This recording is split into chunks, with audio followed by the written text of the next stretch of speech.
आता ठीक आहे ना?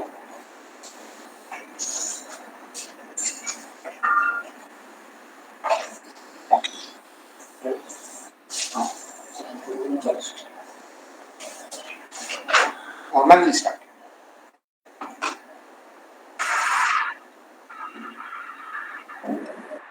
हॅलो, सगळ्यांना सगळ्यात अगोदर नमस्कार. Good afternoon everybody. आम्ही आज फेसबुक लाईव्ह मध्ये एक इंटरेस्टिंग टॉपिक डिस्कस करणार आहोत. सगळ्यात अगोदर मी आजचे आपले चेअरपर्सन प्लस आपले स्पीकर्सचं इंट्रोडक्शन देतो. आपल्याबरोबर आज आहेत डॉक्टर नीता देशपांडे मॅडम, जे आपल्याला बेलगामवरनं कनेक्ट केलं आहे. त्यांनी ते फिजिशियन आणि पेडियाट्रिक फिजिशियन आणि डायबिटॉलॉजिस्ट म्हणून प्रॅक्टिस करतात. बेलगाम डायबिटीज सेंटर रन करतात. HOD आहेत MM डेंटल कॉलेज बेलगामला. तर ते आज आपल्याला डायबिटीज बद्दल मार्गदर्शन देतील. त्याचबरोबर आपल्याबरोबर आहेत doctor Yogesh Shedge sir, consultant physician, intensivist आणि डायबिटॉलॉजिस्ट, सेवा सदन मिरज. मी डॉक्टर रोहित चड्डा, कन्सल्टंट फिजिशियन, इंटेन्सिव्हिस्ट आणि डायबिटॉलॉजिस्ट, सेवा सदन मिरज. तर सगळ्यात अगोदर सगळ्यांना गणेश चतुर्थीच्या आणि गणेश फेस्टिवलच्या हार्दिक शुभेच्छा. आजचा आपला टॉपिक संक्षेपात डिस्क्राईब करायचं म्हटलं तर आजचं टॉपिक सणासुदीचे दिवस आणि डायबिटीजवरचे नियंत्रण ह्याच्यावरचं एक आहे. त्याचबरोबर त्याच्या संदर्भात काय दुसरे आपल्याला डायबिटीज बद्दलची माहिती, सणामध्ये डायबिटीजवरचं नियंत्रण ह्याबद्दलची आपण थोडी चर्चा करणार आहोत. तर आपण आजचं टॉपिक स्टार्ट करूया. सगळ्यात अगोदर आपण क्वेश्चन एक मांडतो मॅडमसाठी.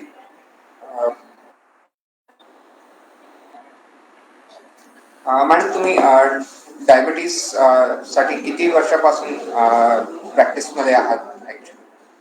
जवळजवळ 25 ते 30 वर्ष मी आता प्रॅक्टिस करते डायबिटीज मध्ये आणि खूप तऱ्हेचे डायबिटीज पेशंट्स त्याच्यामध्ये बघितलेले आहेत, खूप सिच्युएशन्स पाहिलेले आहेत.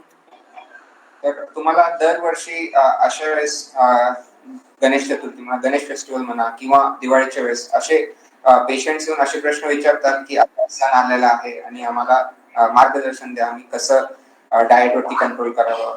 खरं तर सणासुदीच्या आधी जर ते आले आणि आम्हाला विचारलं तर ते खूप चांगलं होईल, पण ते येत नाहीत.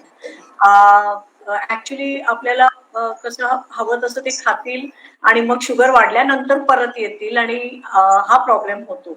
म्हणून खरं तर सण असेल किंवा आपण कुठं सणात बाहेर जाणार असणार किंवा काही खाणार असलो तर आधी येऊन जर डायटिशियनशी, डॉक्टरशी बोलले, चर्चा केली तर हे कशा पद्धतीने तुम्ही त्या वेळेला खाऊ शकता, काय करू शकता, ज्याच्याने तुमची शुगर नाही वाढणार, हे उलट केलं तर खूप बरं होईल. पूर्व तयारी जर असेल तर जास्त चांगलं होईल.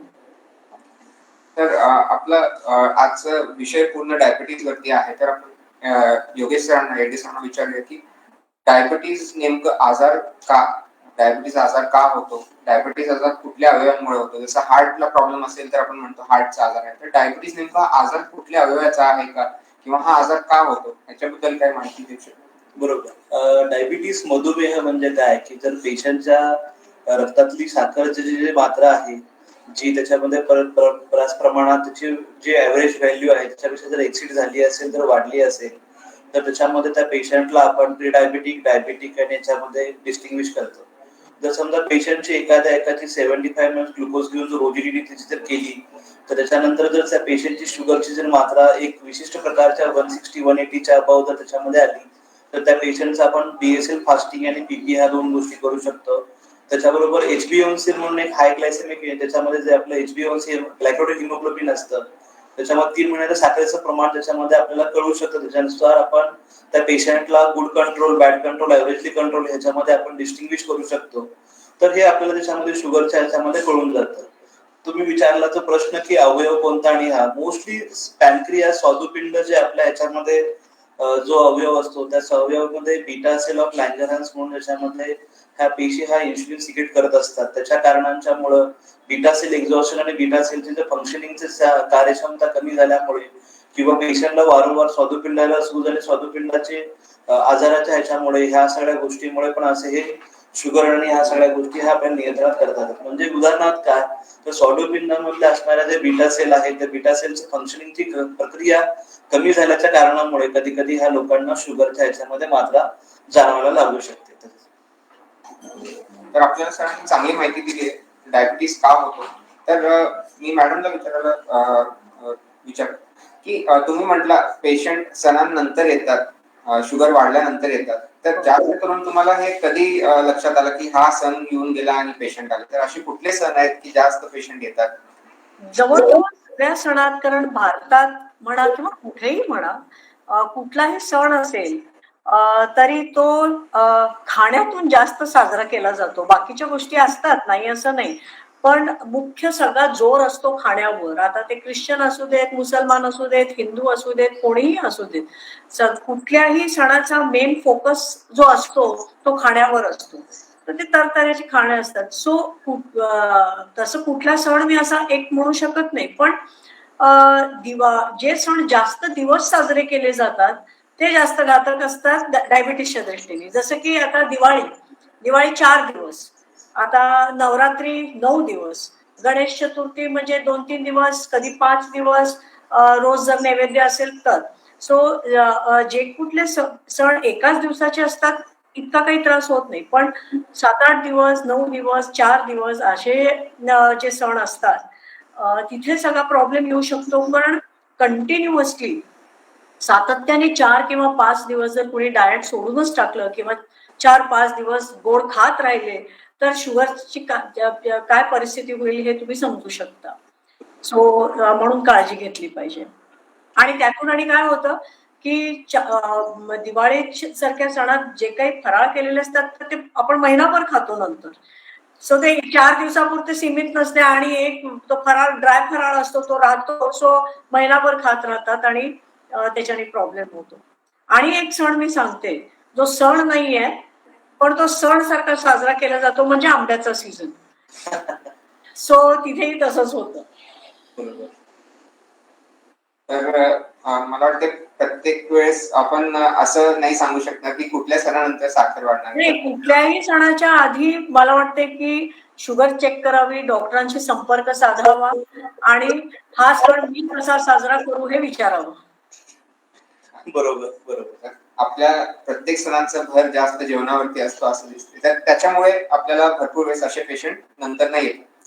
तर मी योगेश सरांना विचारणार की कुठले असे जेवणातले पदार्थ असतात ज्यांच्यामुळे साखर वाढते. आता प्रत्येक वेळेस आपण शुगरच्या पेशंटला माहिती देतो की हे पदार्थ खावे, हे पदार्थ टाळावे, पण जास्त करून कुठल्या गोष्टींमुळे साखर वाढते किंवा सणांमध्ये कुठल्या गोष्टींमुळे जास्त शुगर वाढते, म्हणजे ह्याच्यावरती काय माहिती?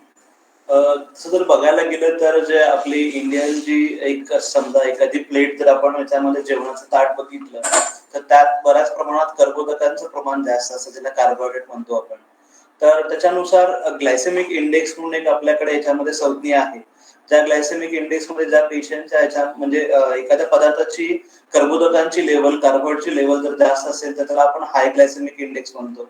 त्याच्यामध्ये आपल्याला मोस्टली ब्रेड येतात, त्याच्यानंतर व्हाईट राईस येतो, त्याच्यामध्ये पोटॅटो येतो म्हणजे बटाटा येतो, रताळी येतात, त्याच्यानंतर बाकीचे जे आपले भाकरी आहे, त्याच्यानंतर जे राईस आपले जे मिल्क्स मेटल जे त्याच्यामधले आहेत ते बऱ्याच प्रमाणात त्याच्यामध्ये जास्त प्रमाणात येतात. तर त्याच्यामध्ये माइल्ड, मॉडरेट आणि सिव्हिअर म्हणजे हाय ग्लायसेमिक इंडेक्स, लो आणि मिल्क त्याच्यामध्ये ते पदार्थ मोडले जातात. दुसरं म्हणजे काय की ज्या ह्याच्यामध्ये हिरव्या पालेभाज्या आहेत, ज्याच्यामध्ये आपल्या प्रमाणात प्रथिन आणि ज्याच्यामध्ये जास्त प्रमाणात मिळतात ते आपल्याला लो हाय ग्लायसेमिक इंडेक्स मधले पदार्थ असतात.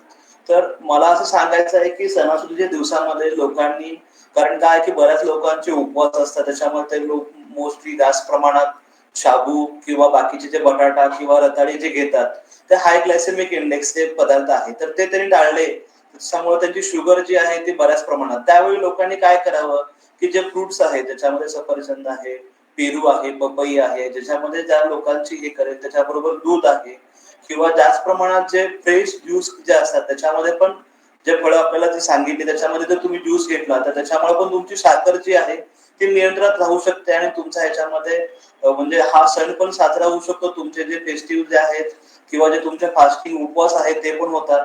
तर असं मला वाटतं की आपल्या ह्या प्रेक्षकांनी श्रोत्यांनी याच्याबद्दल जरूर जबाबदारी घ्यावी असं वाटतं मला. तर सरांचं सांगण्याचं अर्थ असं की कुठली वस्तू आपल्याला शुगरसाठी रिस्की आहे किंवा शुगर वाढण्यास ज्याचं रिस्क जास्त आहे ते वस्तू आपल्याला टाळायचे आहे. आणि जे वस्तू आपल्याला जसे हिरव्या पालेभाज्या झाले ज्यांचा आपल्याला शुगर वाढणार नाही तशा गोष्टींवरती आपण जास्त भर दिलं पाहिजे सण असेल तरी. मी मॅडमला विचारायचं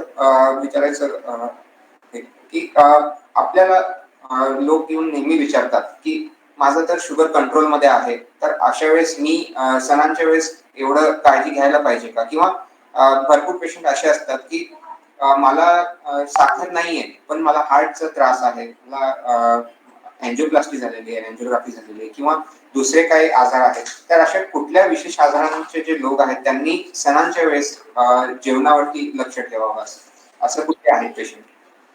खरं तर सगळ्यांनीच लक्ष ठेवावं.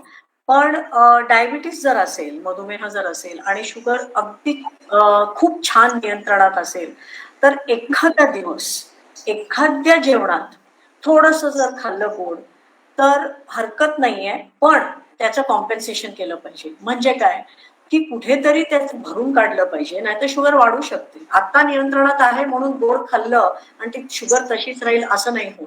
सो जर अगदी नियंत्रणात असेल, म्हणूनच मी म्हटलं की सण यायच्या आधी शुगर आहे नियंत्रणात की नाही ते बघा. आणि तुम्हाला जर थोडंसं गोड खायचं असेल पण तुम्ही त्या दिवशी मग भात कमी केला पाहिजे, आणखीन काहीतरी बाकीची कर्बोदकं कमी केली पाहिजेत. म्हणजे टोटल ग्लायसेमिक लोड म्हणजे टोटल कर्बोदकं तुम्ही किती खाताय हे आपल्याला लक्षात आलं की ते आपण कमी करू शकतो.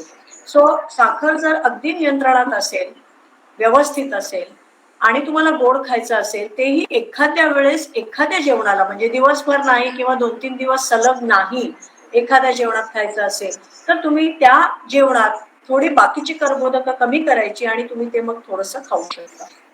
आता राहिली गोष्ट, तुम्हाला जर हार्ट प्रॉब्लेम असेल, डायबिटीस नसेल पण हार्ट प्रॉब्लेम असेल आणि तुम्हाला गोड खायचं असेल तरी तोच नियम लागू पडतो की तुम्ही थोडंसं खाऊ शकता. का?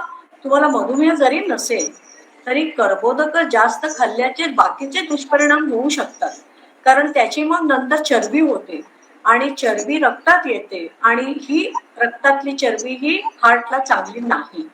म्हणूनच कर्बोदकं खरं तर कुणासाठीच चांगली नाही आहेत, पण ज्यांना डायबिटीस आहे किंवा हार्ट प्रॉब्लेम आहे यांना तर नाहीच नाही आणि ते अगदी मिनिमम ठेवावं. याचा अर्थ असा होतो का की आपण कधीच खायचं नाही? असं नाहीये.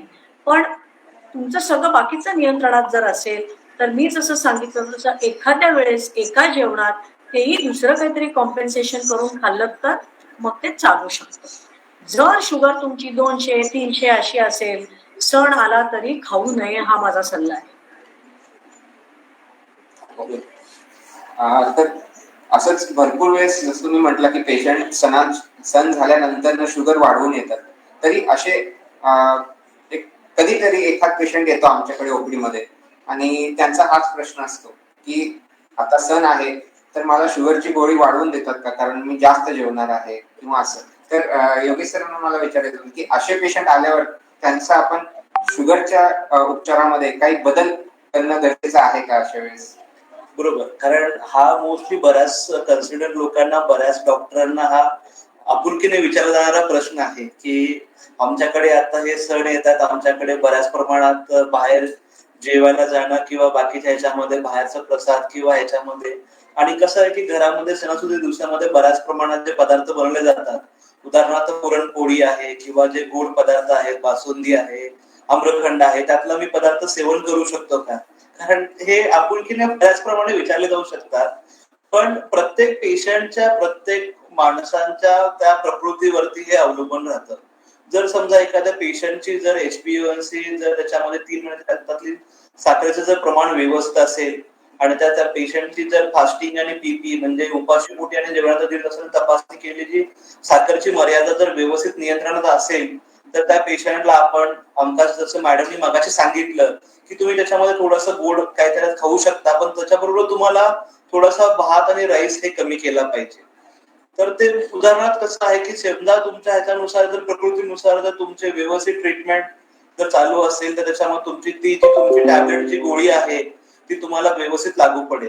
जर समजा एखाद्या पेशंटची जर रक्तातील साखरेचं प्रमाण जर त्याच्या 250-300च्या वरती असेल तर अशा लोकांना आपण थोडेसे, कारण ह्या दिवसांच्या ह्याच्यामध्ये आपल्याला अनुभव असतो, तो आपल्याकडे पेशंट 4 ते 5 वर्षापासून येत असतो, फॉलोअप असतो, तर त्या पेशंटला आपण त्याच्यामध्ये आवर्जून हा डोस थोडासा इन्क्रीज करून दिला त्याच्यामध्ये काय हरकत अशी मला वाटत नाही. हे माझं वैयक्तिक मत असू शकतं. पण बेसिकली काय आहे की प्रत्येक हे पेशंट आणि प्रत्येक माणसांच्या प्रकृतीवरती आणि पेशंटचे जे रिपोर्ट आहेत त्याच्यावरती आपल्याला त्याच्यानुसार हे आपल्याला मत त्याच्याबद्दल द्यावं लागतं. कारण त्याच्यानुसार जर समजा पेशंटचं डाईट आणि आपण त्याचा जर पॅटर्न बघितला तर आपण डोस वाढवून दिला किंवा डोस त्याच्यामध्ये एखादी टॅबलेट आपण त्याच्यामध्ये ऍड केली तर ते आपल्याला त्याच्यामध्ये जो त्यांचा ग्लायसेमिक कंट्रोल आहे, ग्लायसेमिक व्हॅरिएबिलिटी कंट्रोल करण्यासाठी तर हे फार महत्वाचं आहे. कारण ग्लायसेमिक व्हॅरिएबिलिटी जेवढे तुमच्या याच्यामध्ये राहील तेवढे तुम्हाला त्याचे संभाव्य धोके पण बऱ्याच प्रमाणात वाढतात. जेणेकरून तुमचे जर समजा शुगर कंट्रोलमध्ये असेल तर व्यवस्थित असेल तर त्याच्यामध्ये चांगली गोष्ट आहे. ते जर तुमचं जास्त प्रमाणात वाढत असेल मग तुम्हाला बाकीचे जे कॉम्प्लिकेशन आहेत आजाराच्यामुळे, शुगरच्यामुळे ते उद्भवू नये म्हणून त्यासाठी आपण त्या लोकांची प्रिकॉशन किंवा जबाबदारी घेतली पाहिजे असं मला वाटतं. त्याच्याबद्दल मॅडम पण थोडेसे गाईड केलं तर बरं पडेल. हो, कसं आहे की खरं तर पेशंट आम्हाला न सांगता एखादी गोळी वाढवतात, अर्धी गोळी जास्त घेतात, असं खूप करतात. पण हे करू नये, कारण कुठलीही गोळी फक्त त्या वेळेसाठी एक दोन तशा आहेत, पण मी ते इथं सांगणार नाहीये, कारण मग सगळे पेशंट तेच करायला लागतील. पण युजली सगळ्या गोळ्या ज्या आहेत त्या तात्पुरत्या त्या वेळेपुरतच फक्त ऍक्शन करत नाहीत. तर त्याची एक लेवल एस्टॅब्लिश व्हायला लागते रक्तात, म्हणून ते 1 दिवस 2 दिवस असं लागतो. एक डोस वाढवला की 2-3 दिवसानंतर त्याचा इफेक्ट व्हायला लागतो. असं नाहीये की आता मी जास्त खाणार आहे, आता गोळी जास्त. फक्त ते इन्सुलिन घेत असलेल्या लोकांना ते लागू पडतं की एक 4 युनिट मी जास्त घेतले आणि माझे जरा शुगर कंट्रोलमध्ये मी आणतोय. फक्त इन्सुलिनने हे करू शकतो आपण. पण गोळ्यांचं तसं करता येत नाही की हाफ टॅबलेट जास्त केली, हाफ टॅबलेट कमी केली. आणि म्हणूनच सगळ्यात चांगला उपाय म्हणजे पोर्शन कंट्रोल म्हणतो आम्ही. पोर्शन कंट्रोल म्हणजे काय की प्रमाणात खा. जे काही तुम्हाला खायचं आहे, जे तुम्ही खाऊ नये हे सुद्धा तुम्हाला जर खायचं असेल, अगदी कमी प्रमाणात जर खाल्लं तर ते निभावून जातं. सो पोट भरून आपल्याला जर गोड खायचं असेल तर त्याला जगातला कुठलाही डॉक्टर तुम्हाला सल्ला नाही देऊ शकत की हे जास्त करा आणि ते जास्त करा. सो पोर्शन कंट्रोल ज्याला आम्ही म्हणतो ते सतत लक्षात राहिलं पाहिजे आणि कमी प्रमाणात खाल्लं पाहिजे. तर सगळ्यात पहिला आपला सल्ला पेशंटला हाच असतो की सण जरी असेल तरी गोळी न वाढवता जेवणावरती प्रमाणावरती लक्ष ठेवा. तर भरपूर वेळेस पेशंटचे एक आपण मिथ म्हणू शकतो, लोकांना असे विचार असतात की मी शुगरचा पेशंट आहे तरी मला डॉक्टरांनी इन्सुलिन दिलेले आहे, तर इन्सुलिन असताना मला काहीच साखर वाढू शकत नाही किंवा मी सगळे गोड पदार्थ खाऊ शकतो कारण डॉक्टरांनी मला इन्सुलिन दिले, असं लोकांना वाटते. तर हे वास्तविक स्थिती आहे का मिथ्या आहे, ह्याच्याबद्दल मॅडम तुम्ही काय सांगाल? ही गैरसमजूत आहे की इन्सुलिन असल्यावर मी काहीही करू शकतो, असं नसतं. कारण इन्सुलिन फक्त घेण्याने शुगर कमी किंवा जास्त होत नाही, त्याचा डोस महत्वाचा असतो. आणि डोस कसा ठरतो? तुमच्या शुगरवर. सो तुमची शुगर जास्त असली की इन्सुलिनचा डोस जास्त होतो. सो इन्सुलिन सोबत तुम्ही जर आहाराकडे लक्ष दिलं नाही, आहार नियंत्रण केलं नाही तर इन्सुलिनचा डोस वाढतो. सो इन्सुलिनचा डोस परमनंटली जर वाढत राहिला, सातत्याने वाढत राहिला तर काय होतं? एक तर वजन वाढायला लागतं, एकदम तुमची शुगर डाऊन पण होऊ शकते आणि हे कृत्रिम आहे शेवटी. सो तुमच्या बॉडीला जितकं लागेल तितकंच इन्सुलिन आपल्याला द्यायचं आहे. तर तुम्ही जास्त खाऊन तुमची शुगर वाढवून इन्सुलिन जर तुम्ही जास्त केलं तर ही काही योग्य गोष्ट नाहीये. सो आपल्याकडनं म्हणजे पेशंटकडनं जितकं शक्य आहे तितकं नियंत्रण करून जे उरलेली शुगर जी जास्त आहे त्याचं काम इन्सुलिन करू शकतं. पण आपल्या हातातले प्रयत्न मॅक्झिमम हे केलेच पाहिजेत.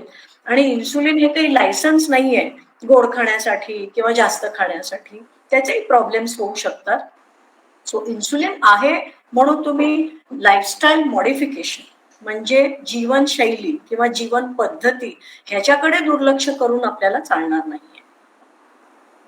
तर आपल्या व्ह्युअर्स पैकी एकाचा प्रश्न आहे असं की त्यांचा प्रश्न थोडा वेगळा आहे, तरी ह्या टॉपिकला जोडून आहे की प्रेग्नंट फिमेल्सला जे जेस्टेशनल डायबिटीज आपण म्हणतो किंवा गर्भाशय असताना होणारा डायबिटीज असतो, त्या लोकांना प्रिकॉशन्स असेच राहतात का, काही वेगळे प्रिकॉशन्स आहेत त्यांना ह्या सणासुदीच्या वेळेस? त्यांना काय सांगितलं जातं हे विचारताय तुम्ही? येस. येस. सो प्रेग्नन्सीच्या वेळेला आपल्याला कटाक्षाने शुगरचं नियंत्रण करावं लागतं आणि आपले जे टार्गेट्स असतात प्रेग्नन्सीमध्ये खूप वेगळे असतात. म्हणजे जर आपण साध्या माणसा म्हणजे नॉन प्रेग्नंट डायबिटीज पेशंटला जर आपण सांगितलं तुमची शुगर 120 किंवा 110 पर्यंत सुद्धा चालते फास्टिंग, ते प्रेग्नन्सीमध्ये चालत नाही. आपल्याला 95 किंवा 95च्या खाली ठेवावं लागतं. जेवण करून 2 तासांनी जी शुगर आपण बघतो ती प्रेग्नन्सीमध्ये 120च्या आत राहिली पाहिजे. आता हे आपण का करतो? एक तर मुलाचा साईज जो असतो म्हणजे प्रेग्नंट वुमनच्या पोटात जे बाळ वाढत असतं त्याचा साईज जास्त होता कामा नाही. म्हणजे प्रेग्नन्सी डायबिटीस विथ प्रेग्नन्सी असताना जे मूल होतं तर ते त्या मुलाचं वजन 3.2 kgच्या वर जाता कामा नये. कारण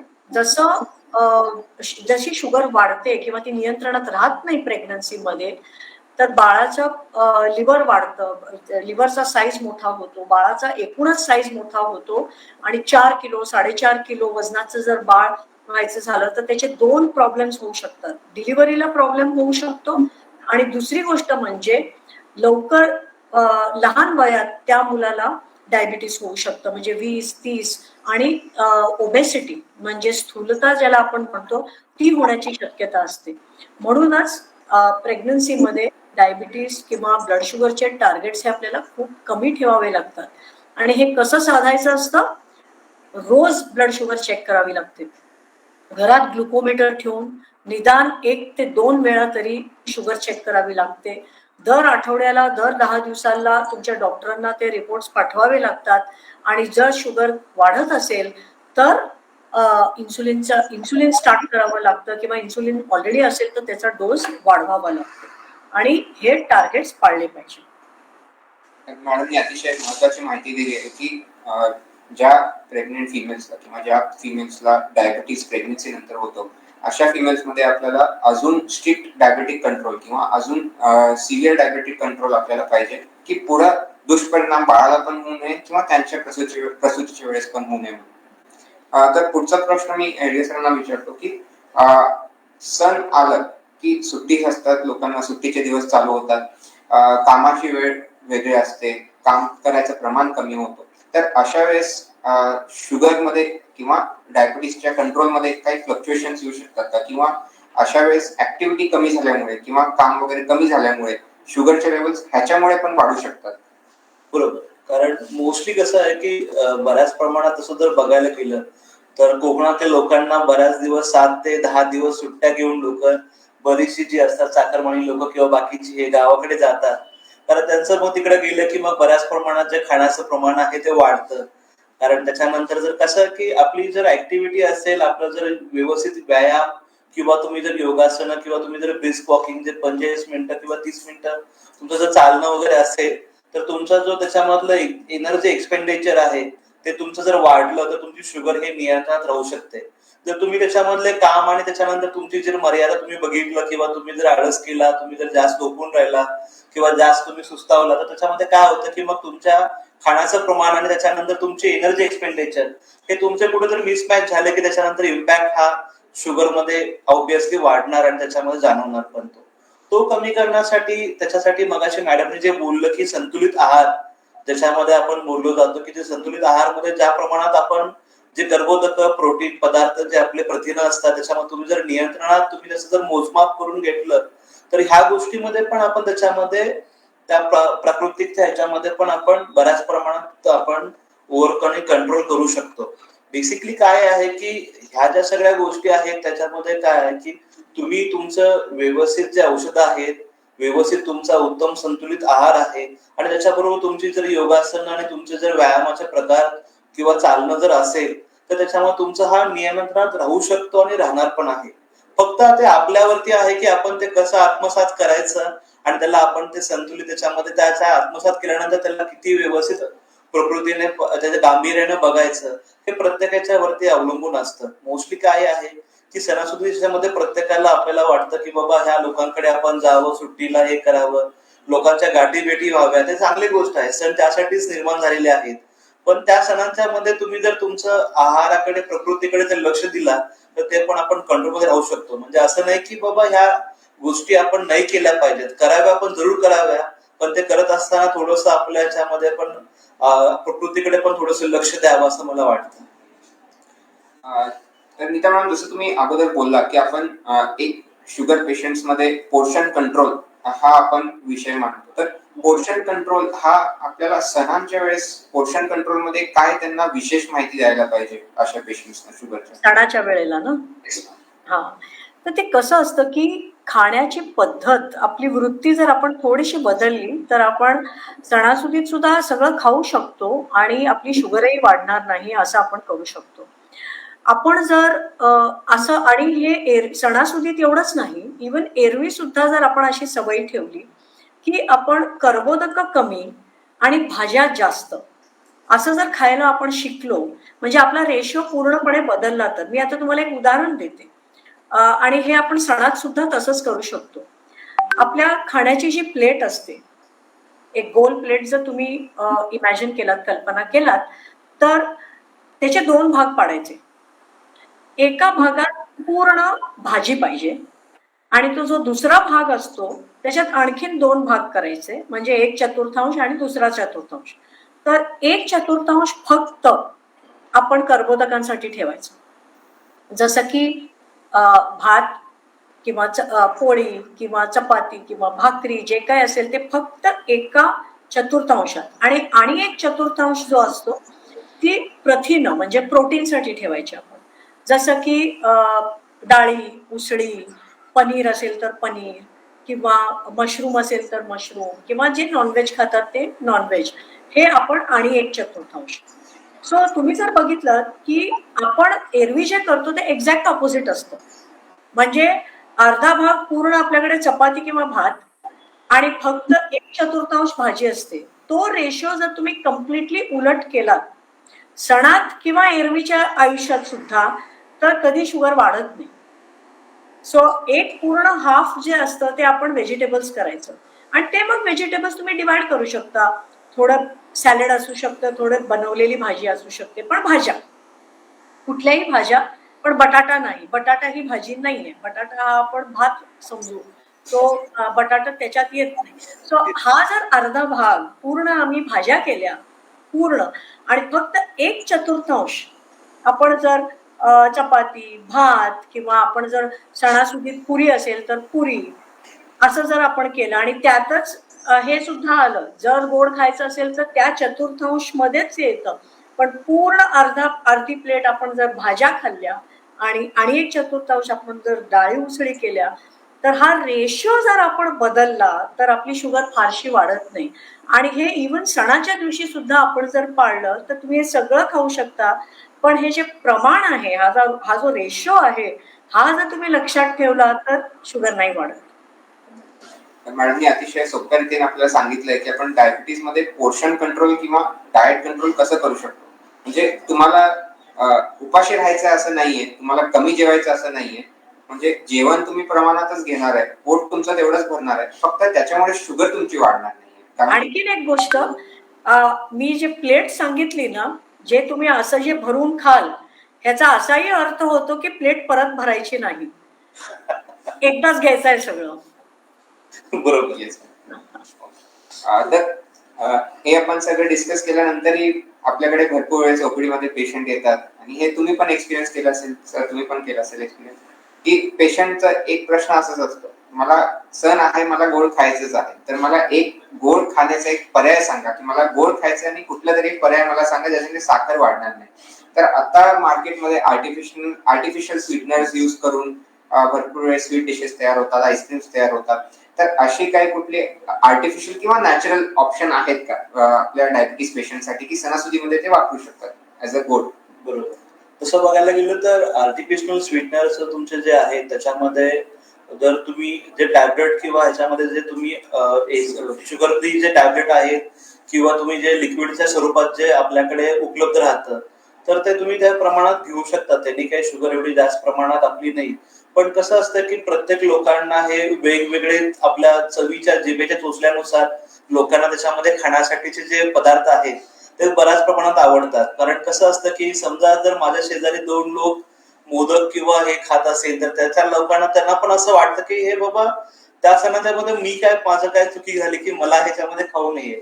तर त्यासाठी तुम्ही हे आर्टिफिशियल स्वीटनर किंवा थोडंफार त्याच्यामध्ये साखरेऐवजी जर गूळ किंवा बाकीचे जे आपले याच्यामध्ये ड्रायफ्रुट्स आहेत ते जर वापरून तुम्ही त्याची एखादी पद्धत तुमची जे डिश तुम्ही जर केला तर तुम्ही ते खाऊ शकता. असं काही प्रॉब्लेम नाहीये. पण आर्टिफिशियल स्वीटनर वापरल्याने धोका होतो. बऱ्याच लोकांच्या अशा शंका असतात की बाबा त्याच्या कारणामुळे माझ्या किडनीला काय त्रास होईल का, हे होईल का, असे बरेचसे लोकांचे प्रश्न असतात.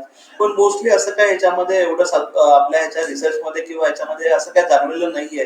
तर तुम्ही हे आर्टिफिशियल स्वीटनर्स वेगवेगळं वापरू शकता. त्याच्याबरोबर तसं जर वेगळं बघायला गेलं तर ते चिया सीड्स वगैरे जे आहेत त्याच्यामध्ये ड्रायफ्रुट्स आहेत की ज्याच्या ह्याच्यामध्ये आपल्याकडे लो ग्लायसेमिक इंडेक्स बऱ्याच प्रमाणात दिसतो. आपल्याकडे जे आल्मंड असतात, बदाम असतात, पिस्ता असतात त्याच्यामध्ये तुम्ही खाऊ शकता की जेणेकरून तुमची त्या ह्याच्यामध्ये पदार्थामध्ये वेगवेगळ्या ह्याच्यामध्ये युज करून तुम्ही घेऊ शकता.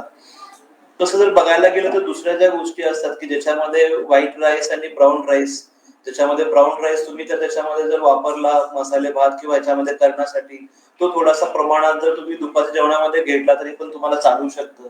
तर असे बरेचसे पदार्थ आहेत की ज्याच्यामध्ये आपण हे पण ते डायटिशियन आणि डॉक्टरांच्या सल्ल्यानुसारच घ्यावे असं मी पण तुमच्याशी मत मांडतो. कारण प्रत्येकाच्या पेशंटच्या ह्याच्यानुसार आपल्याला ते वेगवेगळं डाएट प्लॅन करून त्याची शुगर कशी कंट्रोल त्याच्यानुसार आपल्याला वेगवेगळ्या पद्धतीने द्यावं लागतं आणि त्याला समजावून सांगावं लागतं. म्हणजे आपल्याला प्रत्येक पेशंटला शुगरच्या पेशंटला काउन्सिलिंग करावी लागते, व्यवस्थित काउन्सिलिंग करावी लागते, वेळ द्यावा लागतो, त्यांना समजावून सांगावं लागतं. कारण शेवटी ह्या गोष्टी सांगण्यापेक्षा समजावण्यामध्ये पेशंटला जास्त लवकर समजतात. तर एक सण आलं की लोकांचा एक सोशल प्रेशर पण असतो किंवा आपल्याला कोणी प्रसाद दिलं की ते प्रसाद न खाता कसं राहावं, म्हणजे हे एक सोशल प्रेशर असतो किंवा एक मानसिक आपला पैलू असतो. तर अशा लोकांना तुम्ही एक काय सल्ला देणार मॅडम? मी असं सांगते की प्रसाद पूर्ण संपवला पाहिजे असं नाहीये. एक घास खाऊ शकतो आपण. सो एक घासाने सुद्धा प्रसाद आपल्याला पोचला. पण ते तसं होत नाही ना की सत्यनारायणाचा प्रसाद असला की आपण डबल घ्यायला बघतो. ते तसं करायचं नाहीये आपल्याला. कारण कुठेतरी आपण एक नियंत्रण म्हणा किंवा एक डिसिप्लिन म्हणा हे कायम पाळावंच लागतं. त्याला इलाज नाहीये. सो थोडंफार खाणं किंवा जस्ट एक बाईट घेणं हे करू शकतो आपण. आणि शेवटी काय आहे, प्रत्येकाचा प्रश्न आहे, प्रत्येकाच्या शुगरवर आहे आणि आपलं डिसिप्लिन किती आहे आणि आपलं लॉंग टर्म आपण ह्याचा विचार कधी सोडून चालणार नाहीये. सण असला तरी एन्जॉय करण्याच्या दुसऱ्या पद्धती असतात. ह्याला बिहेवियरल थेरपी म्हणतात. सो बिहेवियरल थेरपीमध्ये असं आपण पेशंटला कन्व्हिन्स करायचा प्रयत्न करतो की खाणं सोडून सुद्धा बाकीच्या गोष्टीमध्ये आपण एन्जॉयमेंट शोधूच शकतो. आता सणासुदीच्या वेळेला आपण सगळे एकत्र बसलेलो असतो, आपण गाणी म्हणतो, आपण खेळतो, आपण फिरायला जातो. सो ह्याच्यामध्ये जो आनंद आहे हा आनंद जास्त लुटावा ना की खाण्यामध्ये. सो ही एक बिहेवियरल थेरपी आहे. You do other things which you enjoy. You read, you relax, you walk. मॅडमच्या सांगितलं कॅलरी बर्निंग ऍक्टिव्हिटीज वरती जास्त आपण कॅलरी बर्निंग ऍक्टिव्हिटीज आपण करू शकतो. कारण सुट्टी किंवा सण इज नॉट इक्वल टू झोपणे, हे एक लक्षात ठेवलं पाहिजे. आपण बाकीचेही एन्जॉय करू शकतोच ना. आपण जाऊ शकतो. आता जर तुम्ही मगाशी मला कोकणात गेलो, आता कोकण इतकं सुंदर आहे की तुम्ही फिरायला जाऊ शकता, सगळे मिळून जाऊ शकता. सो बाकीच्या गोष्टींमध्ये रस घेणं, काही गाणी ऐकणं, काव्य रचना किंवा हास्य जत्रा जे काय आहे ते. सो हे सगळं आपण एन्जॉय करू शकतो. आपला सगळा फोकस जो खाण्यावरचा आहे तो आपण थोडासा शिफ्ट केला की आपण एन्जॉय करू शकतो. एक शेवटचा प्रश्न मॅडम तुम्हाला की आपण सणाबरोबर जसं गोड खाण्यात वगैरे येतो तसं सणाचा एक दुसरा भाग म्हणजे उपवास. आता उपवासाच्या वेळेस पेशंट्सनी किंवा शुगर पेशंट्सनी काय लक्षात घ्यावं, म्हणजे गोळ्यांबद्दल आणि डाएट बद्दल वगैरे? हो.